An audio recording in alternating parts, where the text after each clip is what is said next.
ঈদ উল ফিতরের নামাজি ভাইদের প্রতি একটি বিশেষ ঘোষণা।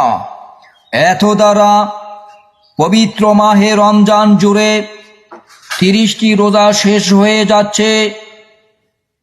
এখন পর্যন্ত যারা মাহে রমজানের রোজা না রেখে বিভিন্ন অজুহাত দিয়ে সিপাই চাপায় অথবা পর্দার অন্তরালের হোটেল রেস্তোরাঁগুলোতে দিনব্যাপী খাওয়া দাওয়ায় মগ্ন ছিলেন এবং বিভিন্ন গ্যাস সহ অন্য অন্য অসুখের অজুহাত দিয়ে রোজা না রেখে এই পবিত্র রোজা থেকে বিরত ছিলেন, সেই সমস্ত মুসলমানদেরকে জানানো যাচ্ছে যে আপনারা দয়া করে পবিত্র ঈদ উল ফিতরের ঈদগাহ মাঠে আসবেন না, কারণ আপনাদের জন্য ঈদগাহ মাঠে না আসাই উত্তম।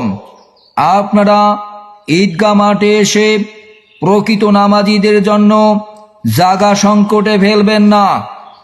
আরেকটি কথা, আরও যদি কেউ সুদারু ঘুষারু কেউ থেকে থাকেন, সুদের টাকা দিয়ে গোস্ত পোলাও খেয়ে রোজা থেকে থাকেন, সেই সমস্ত মানুষদের প্রতি জানানো যাচ্ছে আপনাদের জন্য আজকের ঈদের নামাজ নয়।